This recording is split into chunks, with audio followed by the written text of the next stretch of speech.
The Elves and Dwarfs are true enemies of one another, but today they come together to defeat a greater opponent, the forces of Gondor. Hey, how's it going, guys? My name is Jackie Fish, and welcome back to some more Total War Rise of Mordor as the Elves march to battle. Hopefully you guys are doing good today, and today is shaping up to be a pretty goddamn exciting battle. As I stated, we have an army from the Elves, the forces of Lindon, have come out to play, and they're going to be supported by a legion of dwarfs from the mountains, and they look so goddamn amazing in their brand new update. The dwarves recently received a complete overhaul, and my god, do they look great with their swords, shields, axes, bows, crossbows, and everything else. The only thing we're really missing from the dwarves is some cavalry, but I'm sure the team will come up with some pretty exciting units to actually bring. And again, they have like 6-7 shock infantry units now, which is just absolutely amazing, this being one of them right here. Before we get started, I want to go ahead and give a massive thank you to today's sponsor, Arkham Realms at War. This is part 2 of my Arkham Realms at War adventure, and I have just entered the mid-game, which is represented by the 2nd and 3rd moon phase. These phases unlock higher tier buildings and more resource rich islands that will then allow you to ascend to the higher islands. During these phases, one of the things you can do as a realm is conquer the goblin forts. They give you experience, valuable items, and while they are in your possession, they grant different bonuses to your realm. When you conquer a goblin fort, you can reposition your realm to the location of the fort if it suits your realm's strategy. One of the main objectives during the 3rd moon phase was to level up my Soul Forge, which generated a resource over time that players could use to upgrade their warlords and items, giving them an edge on the battlefield. After leveling up my warlords and my soldiers, they were ready for battle. The victors of these wars gained orbs which allowed your realm to proceed to the next island. Unfortunately, after many successful smaller wars, we took on one of the strongest realms in our island, and after a bloody fight, we ended up losing the battle. However, we were still rewarded for our efforts that allowed us to keep on fighting on that race to the final island. Make sure you use the link in the description right now and begin your adventure in Arkham Realms at War. As I said, going up against them, we do have the forces of Gondor. They're going to be kind of situated upon this hill, preparing themselves to repel the invaders, and supporting them this day is going to be a force from Isengard. So maybe, the forces of Isengard have corrupted Gondor, and now Saruman moves to go ahead and corrupt the elves and dwarves. So they will not stand for it today. No, they will not. On the front line of this battle, we do have the White Hand Stormers supported by the Uruk-hai infantry. Behind that, we do have 5 units of Uruk-hai archers. I think there's a crossbow or 2 in there, or maybe even a scout unit. No, just all Uruk-hai archers. So these are the more lightly variant ones. These are kind of the faster moving ones. But still can do some serious damage. They're pretty cheap, so, and not a bad force right there. Ratuna's Uruk-hai pikes in the back. They're going to be kind of reinforcing this with some of these Dunland horse riders moving around. A nice skirmisher force that can really do some serious damage if left alone, and they're going to need to do some serious damage because they're going up against the elves, which are going to be, I assume, taking over the majority of the combat. We do have some escort merchants over there from the dwarves. For the most part, I imagine it's going to be up to them to really get themselves stuck in. Over on the left-hand side, we do, for the force of Gondor, have a unit of Gondorian cavalry. They're going to be supported by some Prince's Coast Guards. You pretty much always see this on the flanks for Gondor. Is going to be these javelins supported by the Prince's Coast Guard. Just a great way of dealing with the flanks. No matter what the enemy throws at you, you can take them out with the javelins, then support with the halberds, and the halberds are great at killing enemy cavalry as well. And obviously you have your own cavalry to support that. We also have the Knights of the Silver Swan as the general unit for Gondor. They're marching forward with just Gondorian infantry on the front line, so pretty standard overall there. Now, the Dwarven and Elven line is pretty intertwined, but we do have a ton of the amazing new units. We have the Erebor Axes. I believe these guys are, I think these are the lower tier shock infantry, and you can see some of the warriors from the Red Mountain moving across, which are the higher tier shock infantry, and there's a handful in between. I'm sure they even brought a few more. No, just some more Erebor Axes, some cheaper shock infantry. We have some crossbows back here, along with a bunch of spears. We have the amazing looking Iron Guard as well. These guys are great, they really do. Looking awesome with that shield, spear in hand. And then over on the other side, we do have the Elves. And the Elves are going to be going heavy on that cavalry, as the Dwarves don't really get access to much in the way of heavy cavalry. So the Elves are going to be taking up that mantle. You got 3 units here, one of them moving off into the distance. On their front line, they do just have about 5 units of these Noldrin swords. Unfortunately, at the moment, the Elves don't actually get access to any variants of sword and shield infantry besides their extremely expensive units. So their main kind of standard units are pretty much set up with just the shock infantry in mind. We also have another 3 units of cavalry over on this right hand side, which is pretty goddamn scary. Yeah, 6 units of cavalry in total. And finally, we do have this unit of Noldrin nobles. This is not the Noldrin nobles, sorry. Right here, we have a unit of Noldrin nobles. Again, one of the newer units added in the most recent patches, as the Elves slowly do go ahead and get more and more of their roster filled out. So far, the battlefield is looking pretty dense. I mean, I really like the amount of cavalry the Elves have been able to bring. 6 units of horses. It's going to be expensive, but can do some really, real big damage. But I also do fear that the Elves are going to get simply just overrun. This is all they've got right here. No archers backing them up, no spears to hold the line. So it could be very, very possible that they do simply just get completely overrun. Because as you can see, the Elves have 85 Elves in their unit, which is just not a lot. Compare that to the Dwarves, who have 100. The Forces of Isengard have 160 per unit. So these guys can get quite easily surrounded. And that really takes away their quality if you do start getting hit from the side and the flanks. So we'll have to see how that one does play out. But so far, I'm definitely leaning towards a victory for Forces of Gondor because of that. You know, the Elves just not having that much numbers. It's going to be painful. However, they are going to run through the Forces of Isengard's cavalry. They do not literally stand a chance whatsoever. That Dunland horse is nothing compared to what these Elves have trained for, heavily armoured. There's a wolf running through. It knows that a battle is at hand. A whole pack, actually. And right now we are seeing the Elves really push their way over here and immediately start making their move in. I'm hoping that this Dunland cavalry is going to be on a skirmisher mode. And instead, the Dunland cavalry is actually moving in. Whoa! This was, yeah, not a good decision to charge in that Dunland cavalry. I'm not exactly sure why it was decided for that to be moving on. But the Elves are going all out right now. And you can already start to see the strength of this cavalry as infantry clashes in my front line. The cavalry takes a big volley from Uruk-hai archers, but unfortunately with arrows not finding any kills. And that cavalry is going to rip through these guys. I didn't quite know why this cavalry even engaged the Elves. That was a big misplay right there. They're going to lose at 100% of the time. And right now the cavalry is just running amok on this flank, and I really like this move right now. The Dwarves are simply rotating their formation to the left, looking to not engage this and really allow the Elves just to get fully stuck in. As you can see right now, the Elves with their heavy infantry are going to be doing some serious work here. Cavalry rear charging here is going to rip through this Uruk-hai infantry, and I like the idea as well that they're going for more of the lighter infantry rather than stormers, and then simply just ping-ponging away. More pikes are being pushed up, though. This is a nice move by the Forces of Uruk-hai, and a good reason for Isengard to keep their pikes back is so they can stop stuff like this from happening, but you never want this happening in the first place, and the fact that it is kind of a bit of a problem. And then you got another great rear charge right there, just decimating this unit of Uruk-hai infantry, and they're going to be going very soon. Very, very soon indeed, as more of that cavalry does get, you know, committed into more of these archers. And again, these archers are kind of in a bit of a tricky situation now, because the Elves have decided to rush forward. There's really nothing here for them to shoot at. You know, maybe there's some cavalry back here, but generally what you want to try and do is use these archers to like get flanking shots or hit the enemy as they approach. But the Elves were just so aggressive here that they were able to really get themselves stuck in. We are though seeing a unit of Gondorian cavalry though, and this is a nice supporting move. Seeing your ally is in trouble, and the Forces of Gondor come flying into the side. And this is why cavalry is so scary against the Elves, because there's so few of them in a unit to begin with, and obviously their stats are great. The cavalry charges in the back or the rear just absolutely decimate them. They really do. We also have some of the berserkers up here as well, taking down a handful of these Elves. There's going to be flashbacks of Helm's Deep right here.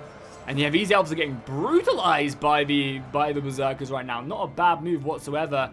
as more of the cavalry continues to come in. And now the dwarfs really need to start making a move right now. Leaving this gap vulnerable is not great. More of them cavalry turning up. What they needed to kind of do was just kind of block this off and maybe even rotate a little bit more.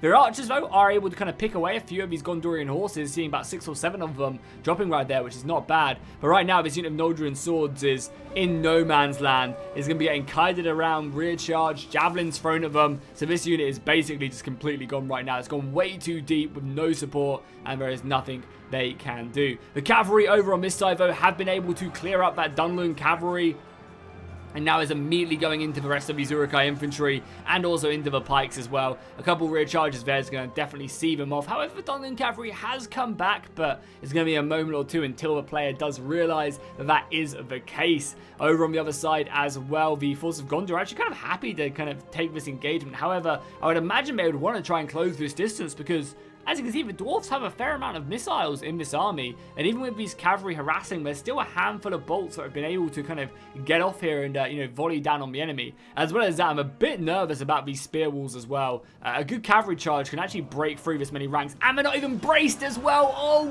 no, that was not good. You have to brace against cavalry charges, otherwise this happens. You can just see this unit of cavalry has been absolutely decimated. Look at their numbers down to 45 dwarfs now in that unit. That cavalry can just be so deadly if left alone. And right now the Swan Knights, they have enough punching power. And again, another charge as well. Yeah, you need to be bracing. You can't countercharge cavalry as infantry, obviously. What's going to win? One chunky boy or a fully decked out armored warhorse? I think, going pretty goddamn fast. I think that warhorse is going to definitely take the advantage. So, unfortunately, losing a bit of protection on this flank, which might encourage more and more enemies to come flying in. This unit of Elven cavalry has been pinned down. However, they're going to be pulling out of this fight, taking a few casualties as they do, as the Prince's Coast Guard come flying in. And the cavalry can continue just to cause mayhem in the back lines for Isengard, really just taking out these archers, which is really, really painful. I was going to say that as well, for the most part as well, the Elves have just completely lost this frontline fight as well. I mean, they've managed to take them down, but I was really expecting them to rip through the enemy line, and as you can see, the line is pretty much Isengard. They have one unit of fresh infantry over here, which is getting pinned down by pikes, and then more Uruk-hai infantry moving into the side. I mean, even on the front line, with the support of the Berserkers, who have 60 kills, which again, it might not sound like a lot, but really, really is. Because obviously the Elves and Dwarves are pretty small in number. So, a unit of Berserkers has basically killed an entire Elven shock infantry unit, which, is a lot. The Swan Knights are going to get a nice little charge over here into the side of the Noldrian cavalry as the Elves fight on against the elitely armored warriors of Gondor, getting themselves stuck in there. And right now, the Dwarves are realizing their flank is lost and they need to commit themselves to this fight and try anything. But I think it's a little bit too late, honestly. The balance of power bar is looking kind of scary. Doesn't mean they can't come back, but there's almost 1,000-man advantage right now. And maybe the Dwarves just need to send more to this Isengard fight than they did. That could have been, game-winning move. And this cavalry is now being pinned down by Gondor. I mean, they're still winning this cavalry advantage. But again, I think a lot of the focus for the Elves was to kill this backline of archers, which really does not affect the battle too much. Like, obviously, it's a lot of arrows, but this is a cheap unit. A nice rear charge here from the Elves. Going to be hitting into the back of this infantry and the men on horseback. But yeah, I think there was too much focus on killing these archers, which are about 400 or 500 gold a pop, instead of going into the back of that infantry line, which really did make them struggle. And right now, this cavalry is just surrounded, as elite as it is. It's going to be struggling against one of the best, cavalry in the game, which is the Knights of the Silver Swan. They're definitely overcosted as a unit, but they're still just extremely, extremely good. The Dwarves have now fully committed, but again, unfortunately, it's a lot of spear infantry. And the swords are going to win against the spears every day. And again, there's 140 of them in a unit, so they have a couple more soldiers to kind of hold the enemy in place. This is obviously where the main front line is going to be doing its damage. You've got the elite axes, the hammers, Dane's foot guard right here. These guys are absolutely amazing. You can already start to see heads rolling. And these weapons are just absolutely spectacular as the Dwarves continue on, smashing back the Gondorian line with everything they want and need. Such a great way of taking on the enemy. And yeah, these guys will crush their way through this line if they're not supported. Obviously, though, there's a good chance they will be. The Prince's Coast Guard getting stuck in. However, it does seem like the Isengard General has, fluttered down there to the majority of crossbow fire that has been coming in from the Dwarves. So killing him is going to be a big help at kind of finishing off the forces of Isengard. But yeah, look at that right now. Even with that general going down, you can see all of these guys crushing around, and the Dwarves are surrounded right now. A beautiful charge right there from Gondor. Right into the back of the Dwarven line.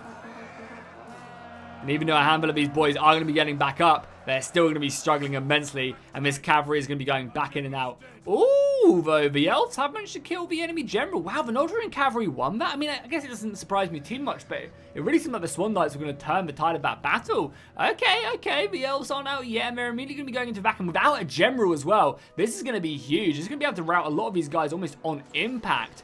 Which is going to kind of see to Isengard with this cavalry still roaming around. However, unfortunately, another general does go down. This is going to be the Elven general being brought down right there. And this flank, there is a big rout right there from the Dwarves. And, that cavalry still being alive from Gondor is probably going to see off this battle. However, that Elven cavalry might be able to do some stuff. If they can rout, which they have, look at all these Isengard units routing. Very nice indeed. If they can reform and maybe get over here. I mean, the Dwarven spearmen, they're actually doing a surprisingly good job against the forces of Gondor.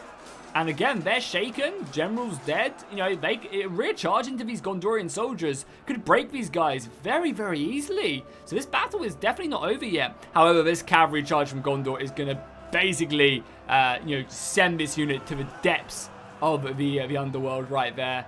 That was a beautiful rear charge. But the Dwarven morale is holding firm. We do have the Dwarven general as well. I think Dane himself is in this unit somewhere. I think you can tell where he is because he has like a very fancy helmet. I don't think I've seen the Dwarven general die. But maybe he's not in this unit. Could have sworn he was though. But yeah, the Dwarven general definitely has not died yet. So I would assume he'd be in here. Unfortunately, I think that unit is breaking under the pressure. And yeah, unfortunately, even though the Elven cavalry is turning up, it's just a little bit too late. I'm so surprised as well that they managed to beat down that Swan Knight unit. I guess they were not supported by the strongest units in the world. But even still, some of the Berserkers now just cutting down the archers of the Red Mountain. This unit looks great as well, but just like an archer unit, the detail in it is great. It really is. You don't play with dwarves for archers, but it still looks good. The team has done such a good job with this mod. And they look really, really good as well as the pikes come further and further in. And there you go. The forces of Gondor are going to claim this one. What remains of the Dwarves are fleeing. And the alliance between Elves and Dwarves could not claim it this day. Let's take a look at the kills. I'm pretty interested to see how many kills the Elves actually did rack up in the end. I mean, again, they all did really good. A lot of kills on them. Cavalry did really good, but there just wasn't enough of them. And that's going to be one of the downsides of playing the Elves is, you're elite, but you don't really have a lot of numbers, so you can find yourself being overrun very quickly, and you can just get enveloped pretty quickly as well. So that's why I like kind of pitting the Elves with a faction like Mordor, who can really make up for their weaknesses and cover the gaps in the line that they do go ahead and leave. The Dwarves themselves, Danes, Foot, 136 kills, not too bad.